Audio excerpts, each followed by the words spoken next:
Do you remember the moment that you were diagnosed?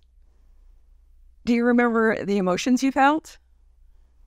Did you have a physical response? Let me know in the comments below. What did you feel the moment you heard the words, "You have MS"?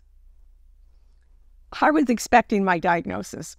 It wasn't a surprise at all, but still, my world stopped. My heart rate went up, my palms got sweaty, my brain went into overdrive. Oh, I have an incurable disease. I thought my life was over. I had had sensation loss on the left side. I had muscle spasms. I had fatigue. I had weakness. I had cog fog. I couldn't find words. I was scared. I was really, really scared. I didn't know what the future held, and I kept hearing and seeing that it was a progressive, degenerative, incurable disease. MS is unpredictable, and it can be a disabling disease. I felt like I was in deep trouble. But it turns out that wasn't true. I have learned so much since then. We all learn lessons living with MS and chronic illness, don't we? One of the reasons I started this channel was to share my MS story in the hopes that it would help others. So today I want to share some of the lessons that I've learned since diagnosis. Some of them. Because if I talked about all of them, we'd be here all day. Maybe I'll do a part 2.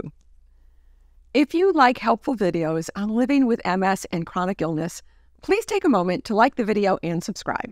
Thanks. Some of the lessons are wisdom learned from other MSers. Some are from doctors and my therapist. Some are lived experience, and some were learned in hindsight, looking back on where I was versus where I am today. Before we dive in, though, a reminder. On my channel, I share my thoughts on living well with MS and chronic illness. This does not mean that my thoughts are medical advice, and it does not mean that my thoughts will necessarily agree with your thoughts. It just means that I'm thoughtful. This is especially true today. I'm sharing my experiences, and I am fully aware that everyone has their own experiences, and they may differ from mine. In looking back, I realized the first year or two after diagnosis can be times where we feel all the emotions, and that's okay. It's normal.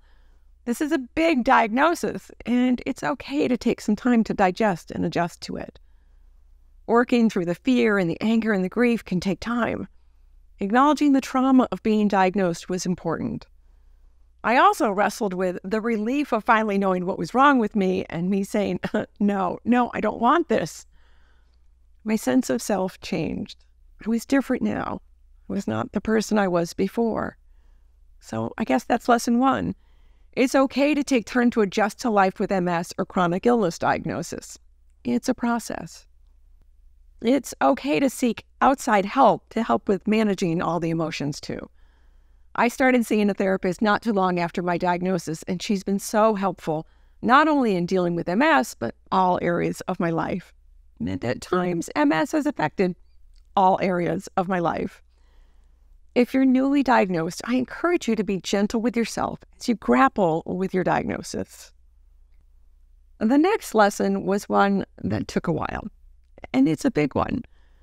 And it's one that I have applied to a lot of different areas of my life. I learned to change my perspective. One of those ways was how I interacted with others. This was an area I needed to change my perspective on. In the beginning, when I shared what it was like living with MS or how I was feeling, some would respond in ways that I felt were dumb or hurtful or inappropriate. When I would share that I was struggling with fatigue, they might say, "Yeah, I'm so tired too. Have you tried taking naps or going to bed earlier?" Or if I got frustrated with myself because of cog fog and it caused me to lose words, they might say something like, "I forget words all the time too." Or once, I lamented that I may not be able to do another handstand. I had done one on my 50th birthday, and I was afraid I'd never be able to do one again. A friend pointed out that most people our age can't do handstands. Of course, she was right, but it still stung. Why did I feel hurt by this comment? I used to get so frustrated. They just don't get it. They don't understand. When I shared how MS was affecting my life, it was verbalizing how having this disease changed my life, how I was different, and how I felt things were being taken from me. I was grieving, and I felt the responses were careless and hurtful. Did this happen to any of you? Let me know. Over time, I had a change in perspective, and it was big. All of these people, they're people that care about me, and they weren't intentionally trying to hurt me or be careless. They were, in fact, trying to show they cared. They were trying to be empathetic or offer what they thought was helpful advice. Once I had this shift in perspective, things got a lot easier. There's no way they can understand what it feels like to live with chronic illness. In fact, we all have MS differently. Heck, I can't understand what you're going through with your MS and your unique experience with it. But I can offer empathy. So there is a lesson. The people in my life really do care, and when I shifted my perspective, I could see that. And the flip side of that coin is learning to let go of the people in my life that really didn't care, or worse, who were toxic. We've all had them. Not only do they not get it, but they behave in a way and they say things that are rude or truly awful. It took some discernment and some time to figure out if I was being sensitive or if they were being jerks. And sometimes it was me. I was the problem. It was me. But sometimes it was them. And we are never, ever getting back together. So that was the next lesson. It's okay to distance myself from them and set up healthy boundaries. There are 2 one-syllable words that have served me well that I'd like to share with you that may help you when it comes to people like this. No is a complete sentence and a sacred word. When we're challenged by toxic people, it's okay to say no and then walk away. No explanation needed. No need to get into a discussion. No argument. No drama. If you're feeling generous, you can say, no, thank you, and walk away with your peace of mind. The other word is, This one was given to me by a therapist, and it is a great tool, especially when I'm in a group situation where perhaps I don't have control of the guest list. When someone tries to engage me in a conversation I don't want to be in, or says something challenging or tries to bait me, I simply say, and then change the topic of the conversation. Saying, acknowledges that I heard them without agreeing with them or disagreeing with them.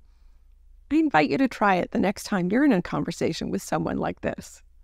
The next lesson I learned was to believe the diagnosis, but not the prognosis. In the beginning, I bought into the line that had been fed to me. MS is a progressive, degenerative, incurable disease. Yep, I thought I'd never get better and that I'd only ever get worse. It's progressive, it's degenerative. Again, this was a shift in perspective. I have since learned that I can improve. I was looking back at my notes from that first year after diagnosis, and I came across a story of how I did get better. I was diagnosed in 2017, but my first discernible relapse was in 2006. I had foot drop. I was losing my ability to walk. Over the course of a weekend, my right foot and leg decided to not function. But the foot drop got better. The high-dose steroids I was given helped some, but so did making changes to my life. I started eating better, more whole foods, more vegetarian, and I added yoga and mindfulness. It took several long months, but my foot drop all but disappeared. Thank you, neuroplasticity. Our brains are so cool that they may be able to rewire connections, so we may be able to improve. In 2017, I got the flu and I hurt my shoulder. I wasn't able to exercise for weeks, and I became very unsteady on my feet. My balance took a big hit. I was a hot mess. I was bumping into things, slipping, and I had to make adjustments just to get dressed in the morning. But I got better. It took time and a lot of work, but I got better. The summer before last, I caught COVID and had terrible cough, fog, and fatigue for 5 months. But I got better. That was my next lesson. Now I don't doubt how miraculous my body is and how it can get better, which leads me to my next lesson on not believing the prognosis. You may have heard that there's no such thing as an MS diet, and it's true. There's no diet that'll cure MS, but there are dietary changes we can make to support our health, help us manage our symptoms, and possibly prevent progression. There are several studies that prove it can help with symptoms that I'll link in the description, and I'll link a video that I did on it too. I've also learned to stop asking my doctors for dietary advice. If I had a nickel for every time I heard or read, my doctor says there's no MS diet, I'd be a rich girl. Our doctors are not trained in nutrition. Let me say that again. Our doctors are not trained in nutrition.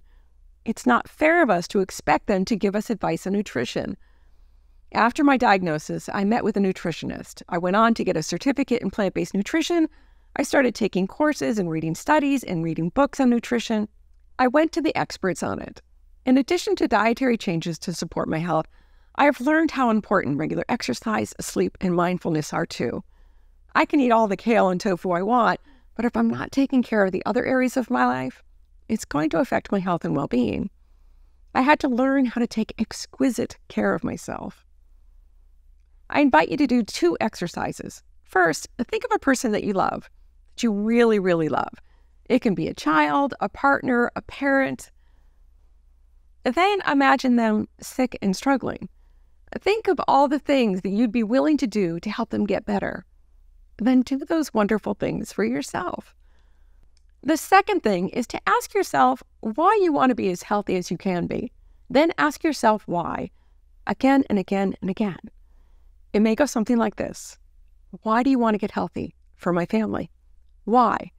I want to be there for them. Why? I want to be a good mom to my young kids. Why? I want to do things with them. Why? I want them to grow up with the healthiest mom they can so we can build memories that last a lifetime. And there it is. That's the why. Find your why. The next lesson I learned was I'm not a warrior. I know. You may be thinking, Vicki, how can that be? We're all warriors. Yeah, not so much. I love all the warriors out there, and I think you're amazing.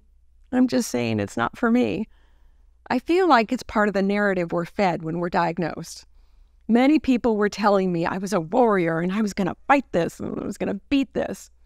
Here you go. You have MS. It comes with the honorary title of MS Warrior. It took some time, but I do not view my MS as an invader that I have to fight off. It's part of me. My immune system is confused and accidentally attacking my myelin. I want to take care of my body instead of trying to fight it. Back to taking exquisite care. I had shifted my perspective once again.